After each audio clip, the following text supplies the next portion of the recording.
दो टेबल्स हैं, sales order और sales order item. Okay, sales order में तो अपनी मेन ऑर्डर की डिटेल रहती है और सेल्स ऑर्डर आइटम के अंदर आइटम वाइज डिटेल होती है, ठीक है ना। इसमें जैसे ये एसओ आईडी है, ये ऑर्डर का आईडी है, ठीक है ना। ये सेल्स ऑर्डर कोड है, इसमें 00 अपेंड होके है, सेम है, सिर्फ वेर केयर करेक्टर है, ठीक है। और इसमें ये सोर्स आईडी है, जैसे मान लो आपका आईवीआर है, कॉल सेंटर है, वेब है, क्या है, ठीक है। उसके बाद अपनी कंपनी आईडी यानी कस्टमर आईडी है, ठीक है ना। इसकी इनवाइस एड्रेस की कॉन्टैक्ट आईडी, ठीक है। फिर ये एड्रेस आईडी है, इनवाइस एड्रेस आईडी। ये डिलीवरी कॉन्टैक्ट आईडी है, ठीक है ना। ये कंपनी डिलीवरी एड्रेस आईडी है।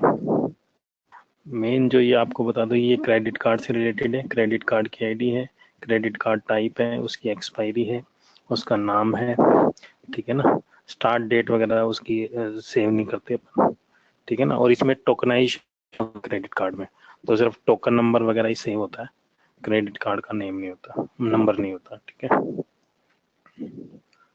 और ये अपनी ऑर्डर डेट हो गई, ठीक है। उसके बाद काफी ऐसे कॉलम्स हैं जो कि यूज नहीं होते, पहले यूज होते थे। एक ये इज पेमेंट रिसीव्ड है, इसका मतलब कि अगर आपके पास पेमेंट आ गई तो जैसे ऑर्डर होगा तो ये ऑथराइजेशन सक्सेस स्टेटस में होगा, ठीक है ना। अगर पेमेंट रिसीव्ड हो गई तो रिलाइज हो जाएगा, इस पेमेंट रिसीव्ड बन हो जाएगी, ठीक है। और ये आपकी वैट अमाउंट हो गई, ये वैट परसेंटेज हो गई, ये है कि इज वैटेबल कंट्री है या नॉट नहीं है, ठीक है। और ये आपकी टोटल ग्रोस है, टोटल नेट है, और अगर डिलीवरी है तो डिलीवरी चार्ज हो गया इसके ऊपर, ठीक है। उसके बाद जैसे ऑर्डर स्टेटस हो गया, ठीक है ना, ये क्रिएटेड ऑन, और ये कैंसल्ड बाय, कैंसल्ड ऑन, अगर ऑर्डर कैंसिल होता है तो उसके अंदर डिटेल जाती है, और मॉडिफाइड के अंदर ये डिटेल अपडेट होंगी आपकी, ठीक है। और फिर ये आपकी एड्रेस की डिटेल हो गई, इनवॉइस एड्रेस 1, एड्रेस 2, इसी तरह से डिलीवरी के एड्रेस 1, 2, और वो आपकी कंट्री हो गई, काउंटी हो गई, लोकेलिटी हो गई, पोस्ट कोड हो गया, मतलब आपका इनवाइस एड्रेस हो गया, डिलीवरी एड्रेस, ये दो चीजें अलग अलग।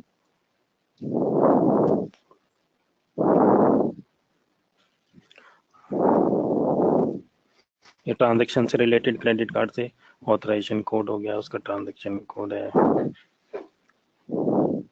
ट्रांजैक्शन रेफरेंस है, ठीक है ना। ये थर्ड मैन का स्टेटस है, सेफ है क्या है, ठीक है।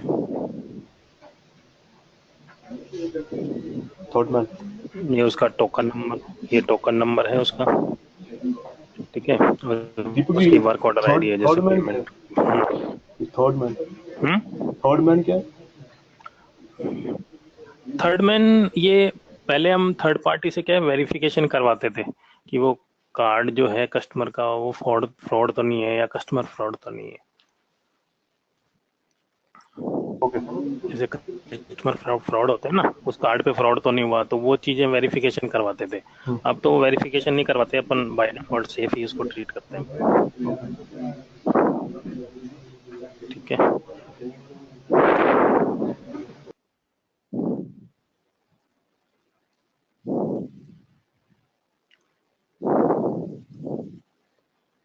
और एक ये है आपकी पेमेंट डिटेल आईडी 21, ये अगर आपका बजट पे का ऑर्डर है तो इसमें 21 आएगा, नहीं तो इसमें 0 आएगा। वर्क ऑर्डर क्या है? हाँ? ये वर्क ऑर्डर हेलो, आईडी है। हेलो, हेलो, मैं क्या ये वर्क ऑर्डर आईडी है दीपक जी? ये आपकी वो ट्रांजैक्शन रेफरेंस है एक तरह से, जब आप उसकी पेमेंट गेटवे पे सर्च करोगे ना तो इस रेफरेंस नंबर से सर्च कर सकते हो। अच्छा, मतलब इस गेटवे ने हमें कुछ ट्रांजैक्शन की रेफरेंस दी अपनी। हाँ हाँ, ठीक है। ठीक है। और जो अगर मतलब ऑर्डर की डिटेल निकालना हो तो ये पेमेंट डिटेल आईडी है, इससे आपको बजट पे का ऑर्डर है या नॉर्मल ऑर्डर है वो पता चल जाएगा, ठीक है। और एक इसमें होता है अपना order type, order type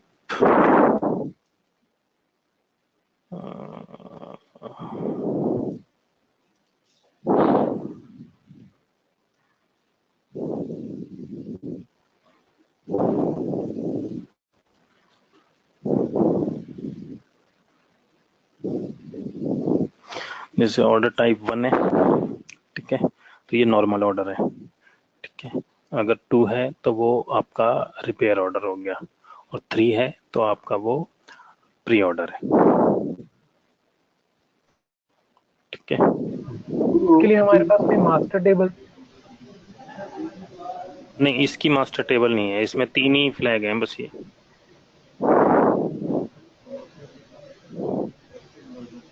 Okay. तो Deepak ji, I think what I can understand is कि यहाँ पे जो repair order है, I think there is a order type which is also a repair order और the other is pre-order. हाँ, 1 तो आपका नॉर्मल ऑर्डर हो गया, हम्म, नॉर्मल ऑर्डर, ठीक है ना। हम्म, तो वो आपका रिपेयर ऑर्डर हो गया, ठीक है ना, और 3 आपका प्री ऑर्डर हो गया। okay. तो ये pre-order functionality actually यूएस में नहीं है ना, I guess. ये pre-order क्या है कि I think आप पहले से ऑर्डर कर सकते हो। नहीं, नहीं होगी ना, यूएस में भी शायद प्री ऑर्डर तो चलता है, दोनों जगह चल रहा है। मैं Okay. नहीं, अभी तक जो हमारी लेवल ऑफ डिस्कशन हुई है उसमें कोई pre-order का तो ऐसा कुछ कंसेप्ट नहीं आया वहाँ पे यूएस में। अच्छा, नहीं होना चाहिए प्री ऑर्डर, तो मेरे ख्याल से दोनों जगह है इम्प्लीमेंटेड। Okay. और एक बार अलग से सेपरेट पूछ लेना उनसे कि प्री ऑर्डर है कि नहीं है, होना चाहिए मेरे हिसाब से तो प्री ऑर्डर, ठीक है। क्योंकि मैक्सिमम सेल वो वहीं से आती है, प्री ऑर्डर से ही, ठीक है। और इसमें कोई टाइप सोर्स कहाँ से सेल्स आ रही है, सोर्स। सोर्स तो ये रहा ना अपना सोर्स आईडी, ओके। और इसकी मास्टर ये टेबल। आईवीआर है, कॉल सा मास्टर टेबल है अपनी सोर्स।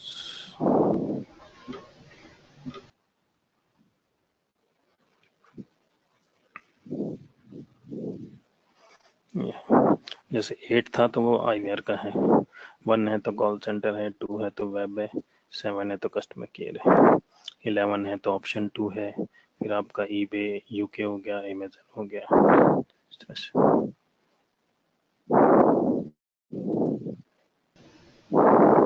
ओके। ठीक है। और जो आपका क्या कहते हैं, जैसे अपने 2 चैनल है ना, तो उसमें जैसे चॉइस है और टीजेसी मेन है, ठीक है ना, 2 चैनल है, तो उनकी सेल्स कैसे डिफरेंशिएट करते हैं, क्योंकि उनमें भी जैसे वेबसाइट से भी सेल हो सकता है, कॉल सेंटर से भी हो सकता है, आईवीआर से भी हो सकता है, ठीक है ना। तो उसका मेन सोर्स तो आपका 1 ही रहेगा, कॉल सेंटर का, ठीक है ना, या आईवीआर का 8 ही रहेगा, ठीक है। लेकिन जो आइटम लेवल पे उसका सोर्स चेंज हो जाएगा, जैसे यहाँ पे आइटम लेवल है ना, यहाँ पे ऑप्शन टाइप होता है अपना, आइटम सोर्स और ऑप्शन टाइप आईडी, तो ये चेंज हो जाएगा आपका, ठीक है ना। इसके लिए मास्टर टेबल है अपने पास,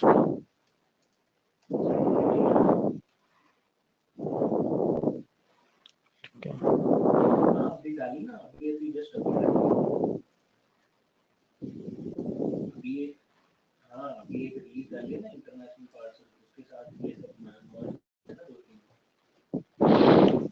ठीक है, तो इसमें जो ऑप्शन टाइप आईडी है वो इस टेबल से आती है आपकी, ठीक है। जैसे टीजीटीवी है, तो ये क्या है कि पहले टीजेसी गोल्ड था, उसको अपन ने एज ए चॉइस ट्रीट किया है,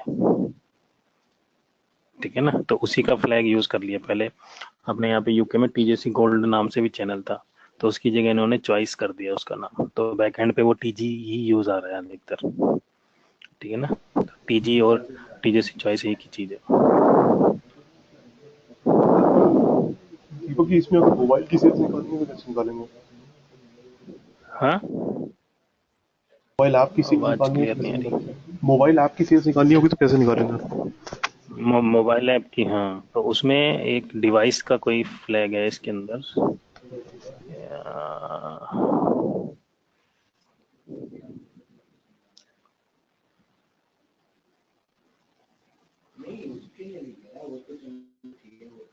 इसमें, हाँ, ये डिवाइस टाइप है ना, इसके अंदर आता है,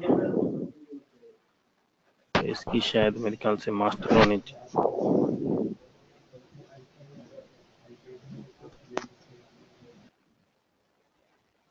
डिवाइस सोर्स। ये आईपैड है, पॉक है, वेबसाइट है, स्मार्ट टीवी है, वो कहाँ से आ रहा है ना, तो वो चीज है। और एंड्रॉइड? एंड्रॉइड नहीं है क्या इसमें? एंड्रॉइड नहीं है क्या? एंड्रॉइड नहीं है शायद अभी, इन्हीं से ही तो सेल होती है अभी।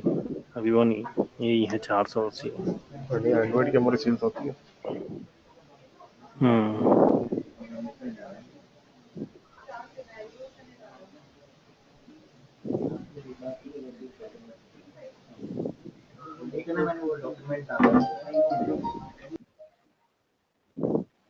आपके उसमें कितने यूएस में? नहीं, यूएस में एंड्रॉइड iOS दोनों है। यहाँ पे केवल iOS दिख रहा है।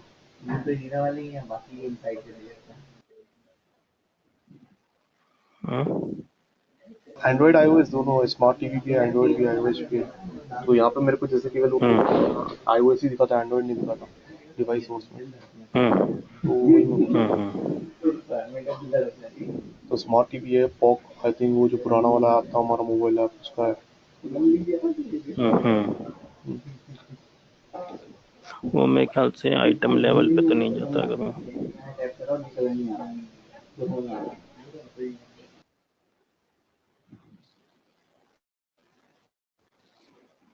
और उसका मैं एक बार कंफर्म कर दूंगा एंड्रॉइड का, अगर कुछ अलग से ले रखा होगा तो। ठीक है। ठीक है। और आइटम लेवल पे अपना ये है सेल्स ऑर्डर आइटम। इसमें जैसे जो पीएनपी है उसकी अलग से एंट्री जाती है, ठीक है ना। डेल्मो के आइटम कोड उसके अंदर डेल्मो होगा, स्टॉक कोड। बाकी जैसे पीएनपी है तो पीएनपी आ जाएगी, ठीक है ना। उसकी प्राइस, एक्चुअल प्राइस जो जिस पे सोल्ड हुआ है item, auction code, item code, ठीक है। और अगर वेबसाइट का केस है तो उसके अंदर शॉपिंग कार्ट की आइटम आईडी आएगी, ठीक है। ये आपकी वैट हो गई, ये वैट परसेंटेज हो गया, क्वांटिटी ऑर्डर्ड हो गई, ठीक है। और फिर आ गया आपका टोटल नेट, ठीक है ना। और आपका फिर वो आइटम सोर्स और ऑप्शन टाइप, ठीक है ना। ये पीएनपी स्कीम है कि कौन सी पीएनपी स्कीम लगी है उसके ऊपर, तो उसकी आईडी हो जाएगी। अगर आइटम वाइज कोई पीएनपी लगी है तो वो अमाउंट आ जाएगी यहाँ पे। ये मतलब एज ए रिपोर्टिंग पर्पस से अपने देखें, अगर अपने को कहीं पे दिखाना है तो ये कॉलम्स मेनली यूज होंगे। ओके। और अगर मार्जिन निकालना ठीक है हो ना। तो? आप अपने मार्जिन तो अपने को उस हिसाब से निकालना पड़ेगा ना, जैसे कॉस्ट प्राइस लेनी पड़ेगी स्टॉक टेबल से, और फिर यहाँ से नेट, जैसे मान लो नेट माइनस कॉस्ट करना पड़ेगा। अगर सिंगल क्वांटिटी है तो मल्टीपल है तो उस हिसाब से कॉस्ट को मल्टीप्लाई करना पड़ेगा क्वांटिटी से।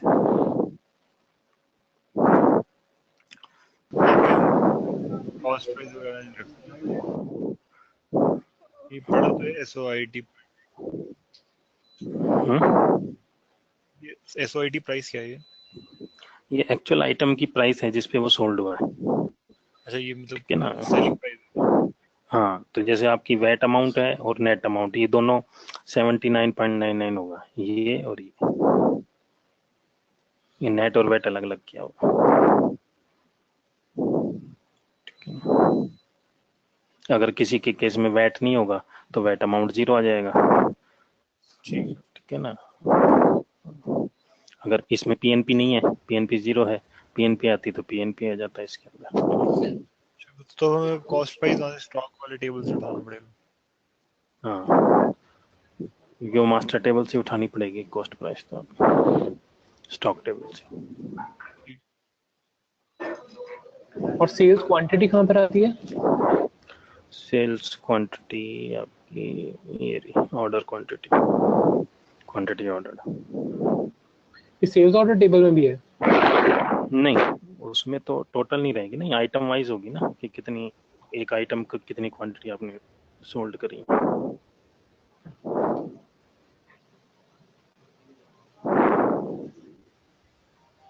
अगर आपने 10 आइटम्स खरीदे तो उनकी अलग अलग क्वांटिटी होंगी ना, किसी की आपने 1 खरीदी है, किसी की 2 खरीदी है। ठीक है। बजट पे है, बजट पे का कंसेप्ट? हाँ है ना, बजट पे का तो मैंने बताया था ना आपको, ये फ्लैग है 21, अगर बजट पे है तो 21 होगा, नहीं तो आपका ये 0 होगा। Payment detail ID. और रिटर्न्स जो होते हैं वो कौन से टेबल में रिटर्न्स हैं? सेल्स रिटर्न्स का इसका क्लियर हो गया, सेल्स ऑर्डर का। हम्म इसमें कुछ और क्वेरी? और बजट पे की कौन सी इंस्टॉलमेंट पे हुई है उसकी डिटेल्स कहाँ से आती हैं? वो किसी और टेबल्स में आती हैं बजट पे के हिसाब से। हाँ, इंस्टॉलमेंट्स की डिटेल अलग जाती है। और कितने आई थिंक कितने ऑर्डर स्टेटस हैं यहाँ पे? ऑर्डर स्टेटस तो ऑथराइजेशन फेल्ड हो गया, कैंसिल हो गया, और वो चीज़ें। हाँ, ऑथराइजेशन फेल्ड हो गया, सक्सेस हो गया, कैंसिल्ड हो गया, रियलाइज्ड हो गया, ठीक है ना। और आपका अंडर इनवाइसिंग हो गया, अगर इनवाइसिंग के अंदर वो कहीं पे अटक जाता है, ठीक है। फिर अपना इनवाइस्ड हो गया, फिर डिस्पैच हो गया। ओके। एक स्टार्टिंग में क्रिएटेड भी होता है कि कस्टमर केयर से उन्होंने क्रिएटेड ही छोड़ दिया। क्रिएटेड मीन्स कि आपका क्वांटिटी होल्ड हो गई है, बस पेमेंट नहीं लिया उसका, मतलब कार्ड ऐड नहीं किया उसने। जैसे कस्टमर का ही बोलता है अभी मेरे पास कार्ड नहीं है, आप क्वांटिटी होल्ड कर लो, तो वो सिर्फ कस्टमर केयर से ही हो सकता है, बाकी एप्लीकेशन से नहीं होता।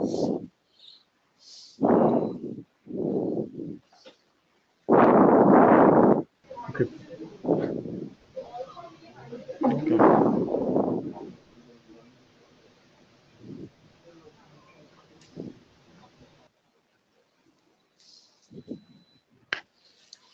ये अपनी इन रिटर्न की टेबल है।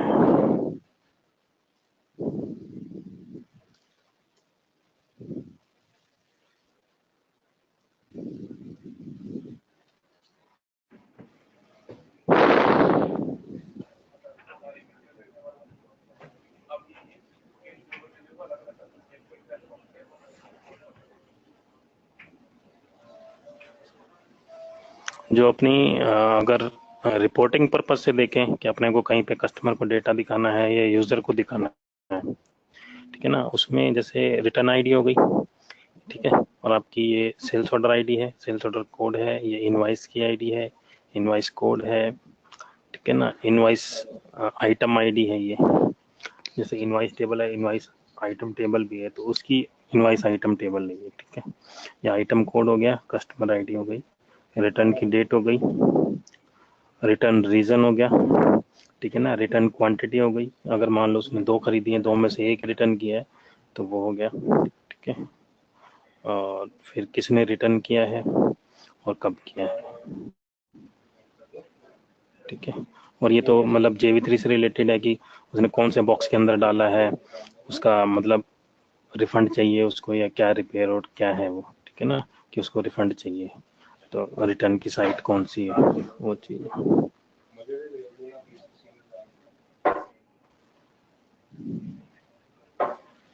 तो मेनली अपने ये आगे के कॉलम्स यूज में आएंगे, अगर अपने को यूजर भी दिखाना है किसने रिटर्न किया है, return quantity, reason, return date, ठीक है ना, और इसके ये रिलेटेड ये order code, invoice code, item code, ये चीज़ें। अगर अपने को ये देखना है कि रिफंड भी हुआ है इससे रिलेटेड, इस पे रिटर्न अमाउंट कैसे करेंगे? अमाउंट और क्वांटिटी हाँ वही बता रहा हूँ। तो वो रिफंड से आता है। हाँ, जैसे इसमें तो सिर्फ क्वांटिटी की डिटेल जाएगी कि ये कितनी क्वांटिटी आपने रिटर्न करी है, ठीक है ना। इनवाइस रिफंड्स के अंदर आपकी अमाउंट की डिटेल आ जाएगी, आपने इतनी अमाउंट रिफंड कर, ठीक है ना। आगे की सारी डिटेल्स वही आ गई, ऑर्डर कोड, आइटम कोड, ये सारी चीजें, कम कस्टमर आईडी, ठीक है, और इसमें तो वही सारी PNP भी चीजें। हाँ, PNP भी होता है। जैसे अच्छा इसका स्टेटस पेंडिंग आ रहा है अभी, ठीक है ना, तो अभी मतलब इनिशिएट हो गया, कस्टमर केयर से इनिशिएट कर दिया है ना रिफंड, लेकिन वो ऑटोमेटिक सर्विस होती है, वो रिफंड करती है, ठीक है ना। अगर वो रिफंड कर देगी तो यहाँ पे रिफंडेड आ जाएगा स्टेटस में, और उसकी रिफंड डेट आ जाएगी कि कब उसने रिफंड किया,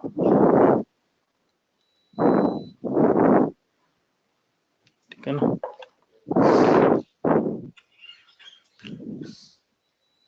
तो और और जो यहाँ पे PNP होता है सबका रिफंड करते हैं या? हेलो। नहीं, वो तो जैसे एजेंट के ऊपर डिपेंडेंट है, अच्छा अच्छा। कि मतलब वो रिफंड वो रिटर्न आया है तो किस रीजन से रिटर्न आया है, कि मान लो डैमेज प्रोडक्ट है या कंपनी का फॉल्ट है तो उसमें आपको पीएनपी भी रिफंड करनी है। अगर कस्टमर वैसे रिटर्न कर रहा है तो उसमें आप पीएनपी नहीं रिटर्न करोगे।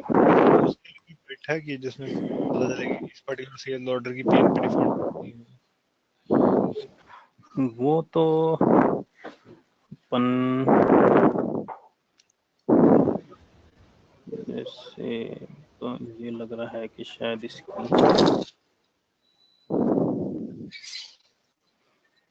देख लेते हैं।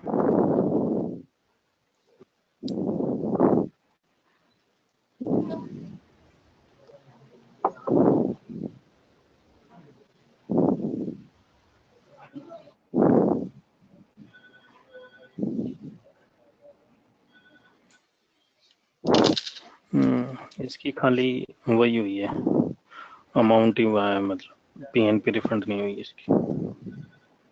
ठीक है। ठीक है ना। और कुछ पार्शियल रिफंड कंसेप्ट तो नहीं है के अंदर? नहीं, पार्शियल का नहीं है। अगर या तो आइटम की पूरी क्वांटिटी जाएगी। पार्शियल रिफंड वैसे हो सकता है कि जैसे मान लो 2 क्वांटिटी है तो 1 क्वांटिटी रिफंड कर दो। वो चीज नहीं है कि अगर आप कि जैसे 100 पाउंड का आइटम है तो आप 50 कर दो, वो चीज नहीं है। पूरी ठीक आइटम की पूरी क्वांटिटी जाएगी। ठीक है। ठीक है ना? तो इससे रिलेटेड कुछ और बता दो, कुछ क्लियर नहीं है तो, क्योंकि इनवॉइस रिटर्न में रिफंड में ज्यादा कुछ नहीं है। आगे तो उनके कॉलम्स ही हैं, ऑर्डर कोड, इनवॉइस आईडी और ये चीजें हैं। बाकी आपका कब रिटर्न हुआ, उसके रिटर्न रीजन क्या है, किसने रिटर्न किया, ये चीजें। ओके, तो बेसिकली क्या है दीपक जी, अगर हमें रिटर्न अमाउंट निकालना है, ठीक है, तो इसमें स्टेटस अगर पेंडिंग भी होगा तब भी, क्योंकि हम बेसिक क्या है यूएस और यूके का कंपेयर करने की कोशिश कर रहे हैं। यूएस में क्या होता है कि जैसे आप एक स्टेटस होता है अप्रूव, जब स्टेटस अप्रूव्ड होता है ना, ठीक है, तभी हम इसको वैसे कंसिडर करते हैं, ठीक है, रिटर्न को, रिटर्न अमाउंट। तो मतलब एक्चुअली ओपन है तो मतलब ये है कि रिटर्न तो हो गया है क्वांटिटी, लेकिन किसी ने अप्रूव नहीं किया। हाँ हाँ, तो वो एक तरह से मतलब इसमें क्या है कि जैसे इनिशिएट हो गया वो रिफंड, तो वो पेंडिंग आता रहता है कि अगर अभी मतलब 48 आवर के बाद होता है वो रिफंड ठीक है, एक्चुअली। और अप्रूवल हुआ कि नहीं हुआ, अगर अभी मान लो रिफंड डिसअप्रूव हो गया तो? अब कई बार ये होता है कि जैसे मान लो कोई रिटर्न है, वो 2 साल पुराना है या 3 साल पुराना है ऑर्डर, ठीक है ना, तो उसमें अगर अपन पेमेंट गेटवे को भेजते हैं तो कई बार मना कर देता, हम्म, ठीक है ना।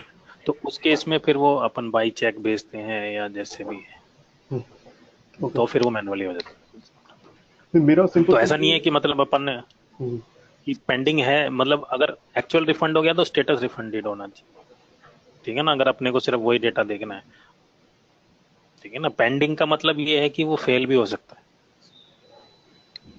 ओके, तो अगर हमें रिटर्न अमाउंट निकालना होगा तो हमें ये फ्लैग सेट करने पड़ेंगे कि नहीं करने पड़ेंगे? अगर रिटर्न अमाउंट निकालना है तो हम basically without checking any flag. हाँ वो नहीं, वो रिफंडेड ही देखना पड़ेगा। अगर आपको रिफंड अमाउंट देख निकालना है ना, तो वो रिफंडेड फ्लैग ही देखना पड़ेगा आपको।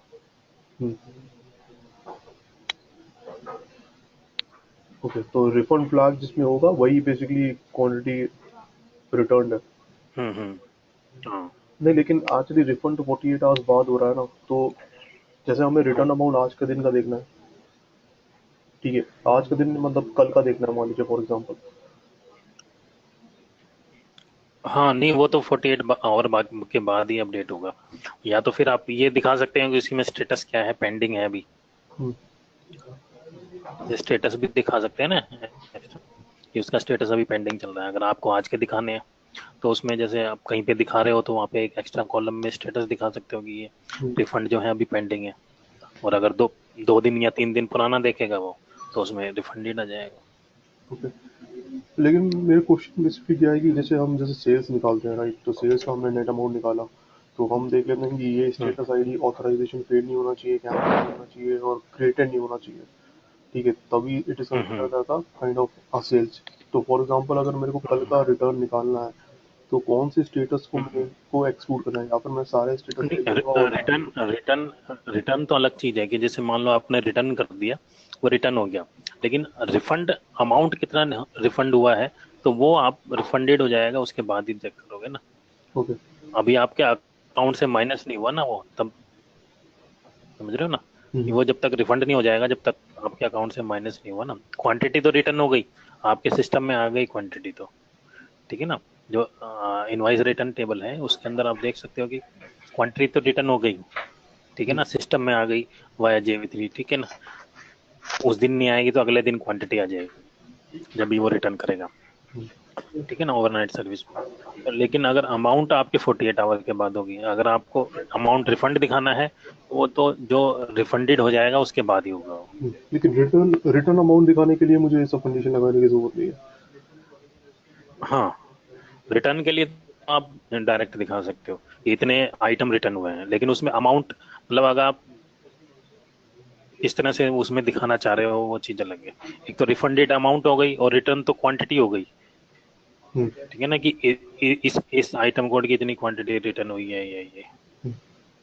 तो मेरा तो सिंपल बिजनेस प्रॉब्लम ये है कि अगर मेरे को कल का रिटर्न अमाउंट कैलकुलेट करना है ना, मेरा सिंपल सा business problem I think return return करना है, रिफंड की बात नहीं कर रहा हूँ। जैसे बिजनेस अंडरस्टैंडिंग यूके में अगर मेरे को रिटर्न अमाउंट निकालना है कल का, तो मैं कैसे करूँगा? हाँ, तो रिटर्न अमाउंट में आप निकाल सकते हो। रिटर्न अमाउंट में तो आप दे सकते हो कि जो पेंडिंग है वो भी, ओके। ठीक है ना, कि इतना अमाउंट रिटर्न हुआ है, ठीक है ना। लेकिन रिफंड कितना हुआ है कि एक्चुअल में अपन ने पैसा पेमेंट कर दिया, तो वो चीज आप जब भी कहोगे जब आपके पास पूरा आपने कस्टमर के अकाउंट में डाल दिया। अच्छा, इन केस अगर कोई हमारा रिटर्न नहीं हुआ, मतलब अप्रूव नहीं हुआ, तो वो फिर कस्टमर को रिटर्न कर देते आप प्रोडक्ट? हम्म हम्म। अच्छा। नहीं, जैसे अगर आपका कोई कस्टमर ने रिटर्न किया, ठीक है ना, वो इस स्टेज में नहीं है कि आप उसको रिटर्न ले सको तो आप उसको वापस दे देते हो। ठीक तो है। आप वो सिस्टम में एंट्री नहीं डालते ना, ओके। सिस्टम के अंदर एंट्री तभी डालोगे जब आपने एक्सेप्ट कर लिया। अच्छा, एक्सेप्ट कर लिया तभी सिस्टम एंट्री होगी। अच्छा, हाँ तो मतलब बस तो वो जो आप स्टेटस दिखा रहे थे कि मतलब रिफंडेड क्या था भी वो, हाँ, और पेंडिंग, तो वो पेंडिंग या रिफंडेड ही रहेगा, उसके अलावा तीसरा स्टेटस नहीं होगा, कोई कैंसिल नहीं होगा, कैंसिल हाँ। का कोई स्टेटस नहीं है? नहीं, कैंसिल करनी। मतलब तो मतलब एक बार वो रिटर्न हुआ तो वो पक्का उसकी रिफंड अमाउंट भी आएगी फिर? हाँ, या तो पेंडिंग आता रहेगा भाई। हाँ। यहाँ पे तो रिटर्न टाइप है ये, ठीक है ना, कि ये रिटर्न क्यों हुआ है, रिफंड के लिए हुआ है, ठीक है। और ये जो आपकी इनवॉइस रिफंड टेबल है ना, यहाँ पे जो स्टेटस है पेंडिंग, हम्म। यहाँ पे वो रिफंडेड आएगा अगर अमाउंट रिफंड हो गया तो। अगर अमाउंट रिफंड नहीं हुआ है तो वो पेंडिंग ही दिखाता रहेगा। तो इसमें रिटर्न अमाउंट की जो प्राइस है वो कहाँ पे आ रही है, कौन से कॉलम में रिटर्न अमाउंट की? तो जैसे ये हमें रिटर्न आपको अमाउंट कैलकुलेट करना है ना, तो रिटर्न अमाउंट का प्राइस, हाँ हाँ जैसे ऊपर वाली टेबल में तो क्वांटिटी आ रहा है लेकिन अमाउंट कहाँ आ रहा है? हाँ हाँ हाँ हाँ। तो ऊपर वाली टेबल में अमाउंट नहीं आ रहा ना, वो आप इन दोनों का टेबल हाँ, का ज्वाइन लगाना पड़ेगा। नहीं मतलब ज्वाइन लगा के और रिफंड को अपन स्टेटस चेक नहीं करेंगे, केवल अमाउंट उठा लेंगे तो वो उसका वही अमाउंट होगा, रिटर्न अमाउंट, करेक्ट? यानी कि हम स्टेटस पेंडिंग या रिफंडेड को चेक नहीं कराएंगे, केवल ज्वाइन लगा के और ये अमाउंट उठा लेंगे, तो यही हाँ, इसका ये तो एग्जैक्ट आपका रिटर्न अमाउंट ये होगा। हाँ, ये तो रिटर्न अमाउंट हो गया, ठीक है ना। रिफंड अमाउंट के लिए आपको स्टेटस चेक करना पड़ेगा, हाँ, अच्छा है। सही। ठीक है और ना। नहीं, दो वैसे अलग अलग चीज हो गई। इन और फ्यूचर जाके वो डिस्काउंट रिफंड तो हो गई, कोई जरूरी सिस्टम नहीं एंट्री है। किया था। नहीं, वो कह रहे हैं कि अगर सिस्टम एंट्री तभी होगी तो रिटर्न नहीं हुआ तो है, मतलब। वो उसमें रिफंड अमाउंट कितना करेंगे ऐसा भी तो होता ही होगा, कि जैसे रिक्वेस्ट तो उसने भाई कितने $50 की थी, लेकिन हमने केवल $30 ही रिफंड किए केस चेक नहीं करने के बाद, नहीं, ऐसा वो नहीं? तो आप जब सिस्टम में एंट्री डलती है ना, तो वो जो एजेंट होता है, कस्टमर केयर एजेंट हाँ या जो रिटर्न पे एजेंट बैठे हैं, तो वो हाँ मतलब अमाउंट ही उतनी डालते हैं स्टार्टिंग में कि हाँ। इतना अमाउंट अच्छा। रिफंड कर रहे हैं, या जो एक बार सिस्टम में एंट्री आ गई इसमें दोनों टेबल्स में, हाँ तो उतना ही हाँ हाँ। अमाउंट रिफंड होगा। या तो ये हो सकता है कि मान लो एंट्री अपनी एप्लीकेशन से गलत गई है किसी भी रीजन से, तो वो चीज अलग है, लेकिन जो अच्छा, एंट्री गई है उतना ही होगा, ऐसा नहीं है कम ज्यादा। ओके। Okay, तो return हाँ, amount. पार्शियल बोल रहे थे ना कि पार्शियल रिफंड नहीं होगा, हाँ नहीं, partial पार्शियल नहीं होगा। हाँ हाँ मतलब क्वांटिटी 2 है तो उसमें से एक हो सकता है, वो चीज। एक क्वांटिटी में से पार्शियल रिफंड नहीं होगा। अच्छा।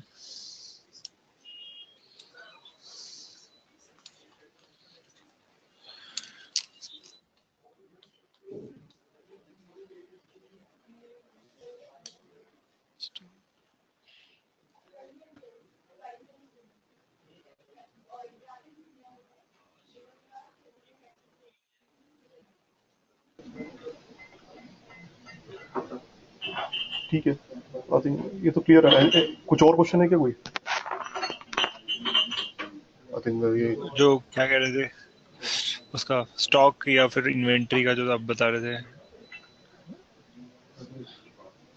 इन्वेंट्री। स्टॉक का या इन्वेंट्री? मतलब आप कहते हैं कि वो कॉस्ट प्राइस स्टॉक में से कैलकुलेट करेंगे हम। हाँ वो तो टेबल, स्टॉक टेबल है ना आपके। अच्छा वो भी एक बार थोड़ा सा बता दो स्टॉक टेबल का। एक तरह से इन्वेंट्री टेबल ही होगी ना, इन्वेंट्री टेबल अलग है या फिर? नहीं, इन्वेंट्री टेबल अलग है, ये तो आइटम डिटेल टेबल है एक तरह से। अच्छा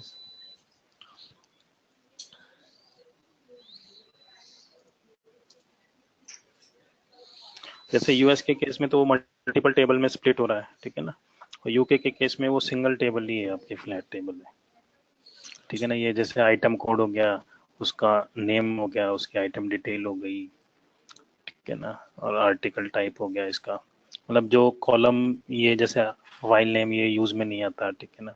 आइटम साइज है ये, और रिंग के केस में वो एबीसी इस तरह से आता है, ठीक है। ये मेटल नेम हो गया, मेटल वेट हो गया, ये कितने आपके कलर्ड स्टोन पीसेस जितने हैं वो आ गया, कितने नंबर ऑफ डायमंड्स हैं वो आ गया, आपका टोटल जेम्स वेट कितना है, ठीक है ना। TGWT वो है। इंफॉर्मेशन एक ही तो टेबल में। हाँ, और जैसे स्टोन 15 स्टोन लगे हुए हैं, ठीक है ना, तो उनकी अलग अलग डिटेल है, स्टोन का नाम क्या है, कितनी क्वांटिटी है, कितना वेट है, वो मेन स्टोन है या क्या है, साइड स्टोन है। जैसे एम के केस में वो मेन स्टोन हो गया, ठीक है ना। इस तरह से ये 15 स्टोन है, 10 डायमंड है, उनकी डिटेल्स आएगी, ठीक है ना। 15 तो स्टोन्स हो गए ये, उसके बाद ये डायमंड्स हो गए 10, ठीक है। फिर ये आपकी कॉस्ट प्राइस हो गई, जिससे आपका मार्जिन निकलेगा, ठीक है।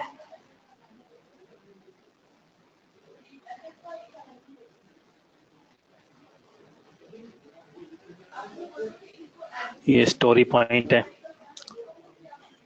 कुछ अलग से डिस्क्रिप्शन लिखनी होती है ना आइटम के लिए, तो उसके लिए यूज आता है, ठीक है ना।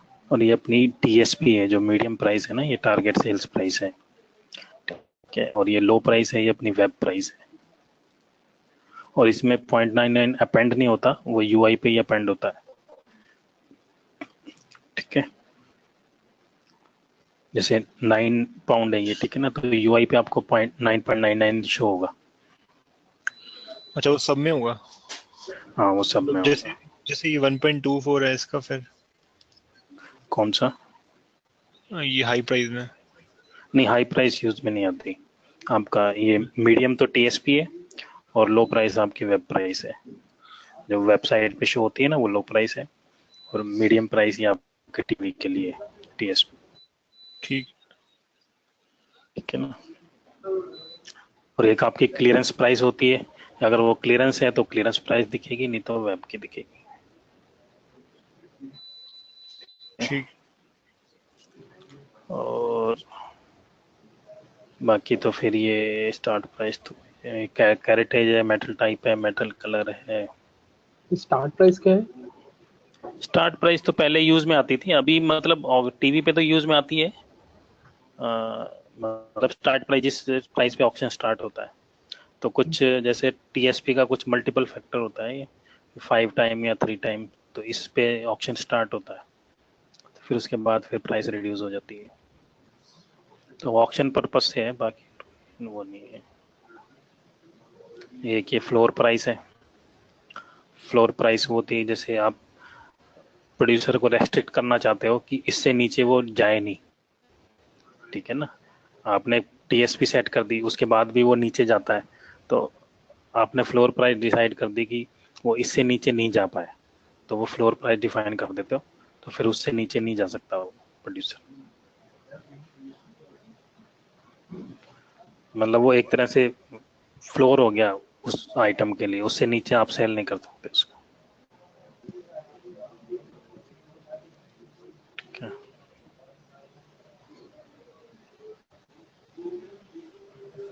बाकी तो जैसे जैसे आप यूज करोगे, जिस पर्पस के लिए यूज करोगे, उस हिसाब से फिर फ्लैग यूज में आ जाएंगे आपके।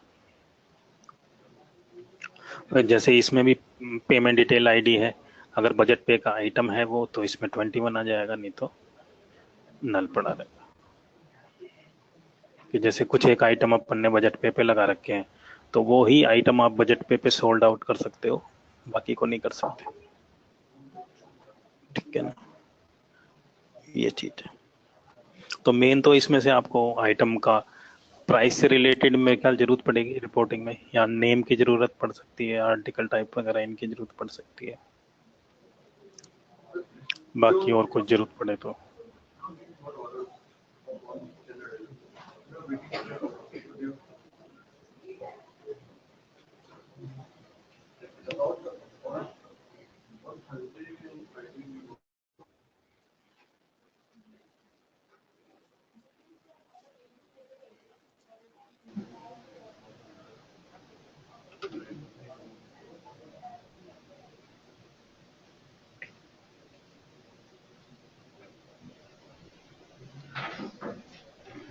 तो बेसिकली दीपक जी, ये स्टॉक की टेबल एक ये थी, और इनवॉइस रिटर्न हो गई, इनवॉइस रिफंड्स हो गए, सेल्स ऑर्डर और सेल्स ऑर्डर आइटम, ये बेसिकली है मेन टेबल।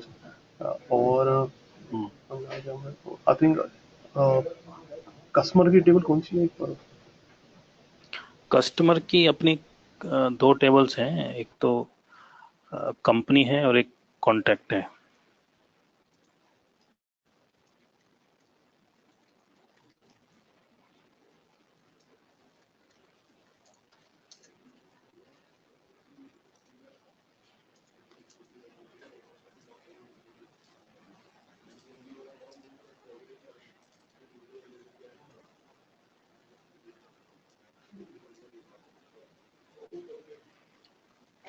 इसमें जैसे कंपनी टेबल में तो उसकी बेसिक डिटेल रहती है, ठीक है ना। सीओ रेफरेंस उसका कस्टमर का कोड हो गया, सीओ आईडी तो आईडी हो ही गई, ठीक है ना।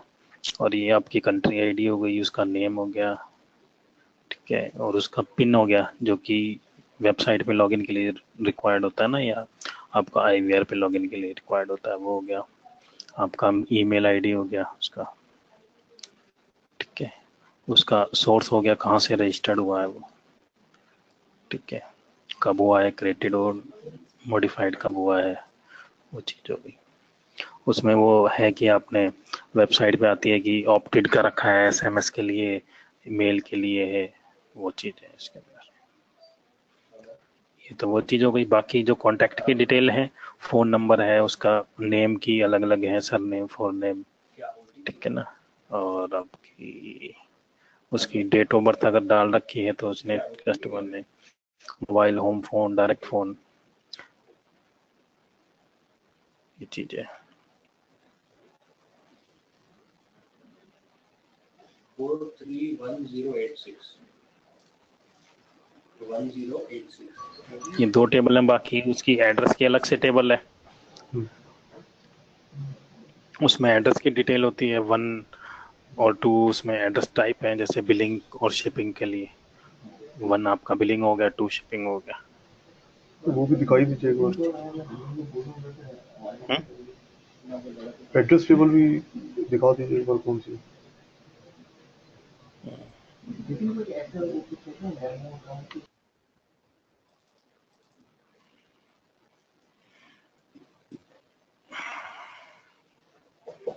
ये हो गई आपकी एड्रेस टाइप।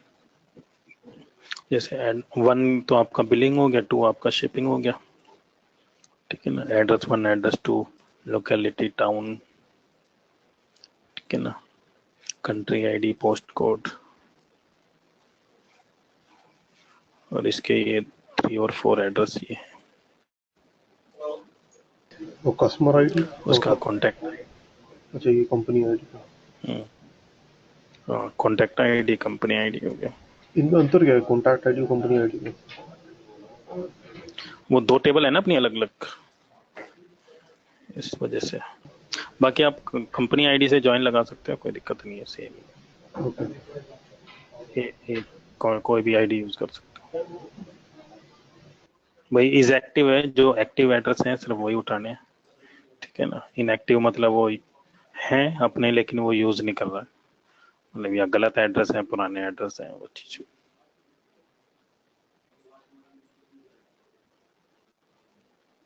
और डिफॉल्ट एड्रेस इसमें नहीं आता? हाँ डिफॉल्ट होता है एड्रेस इसमें, column wise default address, yes ये रहा ना, इस डिफॉल्ट एड्रेस के अंदर 1 होगा उसका। ओके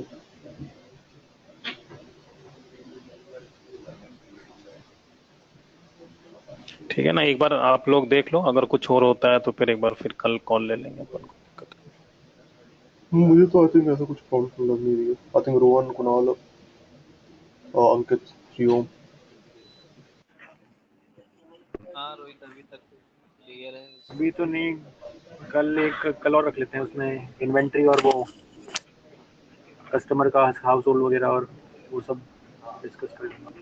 कस्टमर का बता दिया इन्होंने, कंपनी करके जो टेबल है company contact house hold house hold का डेटा तो मेरे ख्याल से यहाँ से नहीं निकलेगा, कहाँ से? पता नहीं। इसमें क्या हाउस होल्ड का यूके डेटा? का हाँ पूछ रहे थे शायद। दीपक जी आई थिंक कुछ हाउस होल्ड का डेटा क्या निकलता है क्या यहाँ से? हाउस होल्ड केबल प्रोवाइडर से रिलेटेड है? केबल प्रोवाइडर से रिलेटेड तो हाँ वो बता दूंगा मैं आपको, कल की कॉल रख लेते हैं। उसमें बस वो होता है जब रजिस्टर्ड करते हैं ना अपन कस्टमर को, तो उस टाइम पे अपन ये देखते हैं कि उसने कहाँ से अपने को मतलब रीच हुआ है, वो रीचेस होता है एक तरह से, कि अपना किस मीडियम से वो रीच हुआ है, केबल प्रोवाइडर से हुआ है या टीवी से हुआ है या वेबसाइट से हुआ है, कहाँ से हुआ है, ठीक है ना। तो यूएस में मेरे ख्याल से वो कंसेप्ट थोड़ा अलग है, अपने यहाँ पे कंसेप्ट अलग है, तो ओके और आई ठीक है थिंक ना। तो एक कल और एक बार वो हाँ? और एक और वो भी था कि इन्वेंट्री भी पता करनी थी हमें। आई थिंक एक रिक्वायरमेंट थी जिसमें था इन्वेंट्री ग्रेटर देन 90 डेज अगर पता करनी है अपने। अच्छा, इन्वेंट्री 90 डेज, तो उसमें आपका स्टॉक टेबल के अंदर होती है, स्टॉक एजिंग होती है, एजिंग शेड्यूलर की स्टॉक टेबल में होती है वो।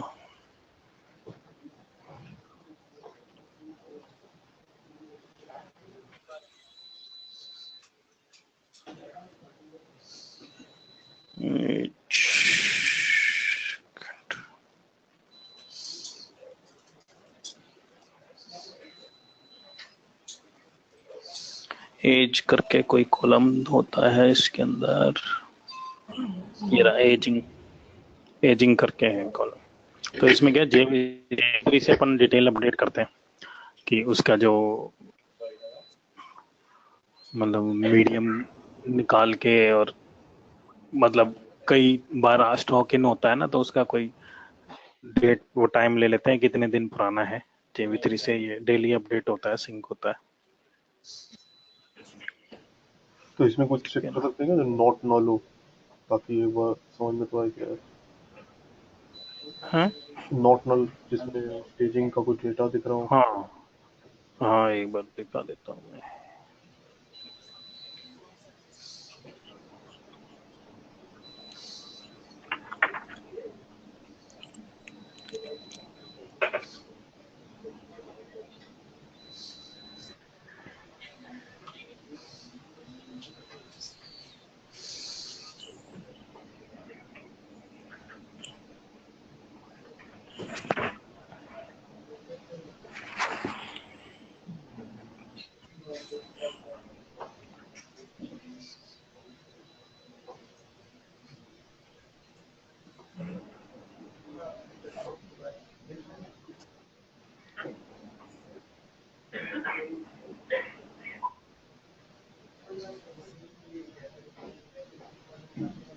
ये अपन ने ऑर्डर बाय वन ले लिया ना, तो इसमें जैसे वो लेटेस्ट वाले ही आइटम कोड आ रहे हैं।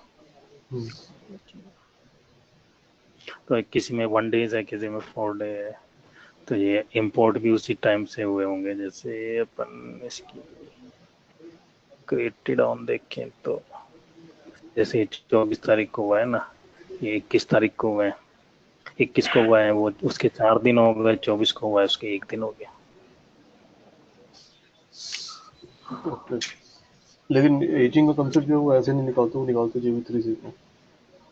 हाँ, वो डेट का कंसेप्ट नहीं है, क्योंकि जैसे मान लो कोई पुराना आइटम है, उसको दोबारा से अपन ने आइटम क्वांटिटी इंपोर्ट करी है, तो उसका अलग कंसेप्ट है। वो JV3 में कैलकुलेशन है, अपन तो यहाँ पे सिर्फ इंपोर्ट कर लेते हैं उसके एजिंग।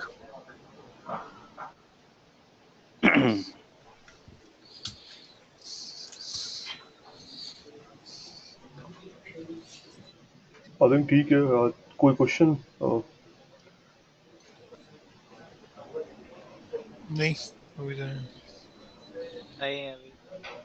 ठीक है अंकित, तो फिर आई थिंक कोई स्पेसिफिक क्वेश्चन हो तो I think then we'll have a call again tomorrow. I think वो हाउस होल्ड वाली इंफॉर्मेशन है, आई थिंक वो that I think household के अलावा कोई और इंफॉर्मेशन हो जो चाहिए आपको तो बता देना। तो आई थिंक वो दीपक जी आप एक बार वो देख लेना, हाउस होल्ड अगर निकालना हो तो कैसे निकालते हैं, इफ पॉसिबल। हाँ ठीक है, ठीक है, आई थिंक उसके लिए कॉल लेने की तो ठीक, जरूरत नहीं है। अगर कुछ होगा I think if there we need any clarification right, will let you know. Okay ठीक है I think guys. Okay okay, thank you okay Deepak ji, Thank thanks lot. Okay thank you. thank you. Okay okay, thank you.